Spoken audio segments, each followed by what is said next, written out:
বিরাট বড় অভিযোগ। কি অভিযোগ? তিনি নাকি পাকিস্তানের কাছে ভারতের গোয়েন্দা তথ্য পাচার করেছিলেন, যার ফলে নাকি নিখোঁজ হয়ে যায় ভারতের নিরাপত্তা এজেন্সি রয়ের একাধিক কর্মচারী। কে করেছিলেন? তিনি ভারতের প্রাক্তন প্রধানমন্ত্রী মোরারজি দেশাই। কাদের সমর্থনে তার সরকার তৈরি হয়েছিল?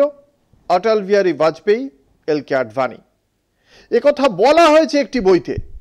বইটির নাম কাউবয়েজ অফ র। কে লিখেছেন? যে সে লোক নন, লেখকের নাম বি রমন। রয়ের এক সময়কার শীর্ষকর্তা। বিজেপির আক্রমণ রুখতে 48 বছরের পুরনো সেই ঘটনা ধরে টান দিয়েছে কংগ্রেস। এখন দেখা যাক এই অভিযোগ কতটা সত্যি।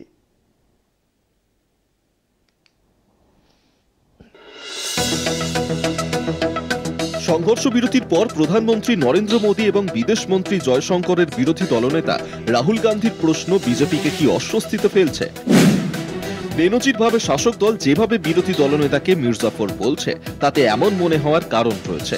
বিজেপির আইটি সেলের তৈরি মিমে দেখা যাচ্ছে রাহুল এবং পাকিস্তানের আসিফ মুনিরের মুখ একসঙ্গে জুড়ে দেওয়া হয়েছে। এর বিরোধিতায় কংগ্রেস তুলে এনেছে 1977-এর মোরারজি দেশাই সরকারের কথা, যে সরকারে মন্ত্রী ছিলেন অটল বিহারী বাজপেয়ী, এল.কে. আডবাণী।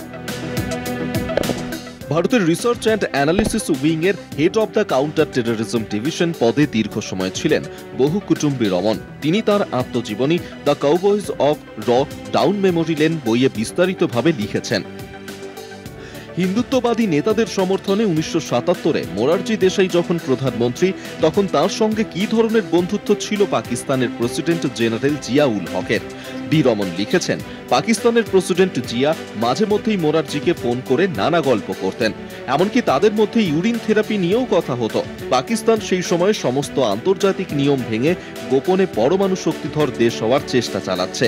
রয়ের কাছে সেই খবর সবটাই ছিল। সেই ফাইল প্রধানমন্ত্রী মোরারজিও দেখেছেন। বি রমন লিখেছেন, কথা প্রসঙ্গে মোরারজি দেশাই পাকিস্তানের প্রেসিডেন্ট জিয়াকে জানিয়ে দেন ভারতের গোয়েন্দাদের কাছে পাকিস্তানের পরমাণু বোমা সংক্রান্ত গবেষণার কি কি তথ্য রয়েছে। এরপর পাকিস্তান অতিরিক্ত সতর্ক হয়ে পড়ে। কংগ্রেস এই ঘটনারই উল্লেখ করে বলেছে, এরপর পাকিস্তানে গোপনে কাজ করতেন রয়ের বেশ কিছু এমন গোয়েন্দা নিখোঁজ হয়ে যান। এইসব কারণেই জিয়াউল হক প্রেসিডেন্ট থাকাকালীন পাকিস্তান তাদের সর্বোচ্চ পুরস্কার নিশানে পাকিস্তান সম্মানে ভূষিত করেছিল মোরারজিকে। এই অভিযোগও নতুন করে তুলেছে কংগ্রেস। প্রাক্তন আইএফএস এবং পাকিস্তান বিশেষজ্ঞ টি.সি.এ. রাঘবন তাঁর বই the people next door the curious history of India's relations with পাকিস্তানে লিখেছেন, 1988-এর 14ই আগস্ট পাকিস্তান প্রাক্তন প্রধানমন্ত্রী মোরারজি দেশাইকে নিশানে পাকিস্তান সম্মান দেওয়ার কথা ঘোষণা করে। কংগ্রেস তখন বলেছিল মোরারজি দেশাইয়ের উচিত এই পুরস্কার প্রত্যাখ্যান করা। আরএসএস-এর ইংরেজি মুখপত্র অর্গানাইজারের প্রাক্তন সম্পাদক এবং বিজেপি নেতা কে.আর. মালকানি তখন এই নিয়ে টাইমস অফ ইন্ডিয়ায় কেন মোরারজির ওই সম্মান গ্রহণ করা উচিত তার যুক্তি হিসেবে লিখেছিলেন, মোরারজিকে এই সম্মান দিয়ে পাকিস্তান আসলে নিজেকে সম্মানিত করতে চাইছে। মোরারজিও জানিয়েছিলেন, প্রতিবেশীর সঙ্গে ভালো সম্পর্ক রাখা বড় রাষ্ট্রের দায়িত্ব, তাই তিনি পুরস্কার গ্রহণ করবেন।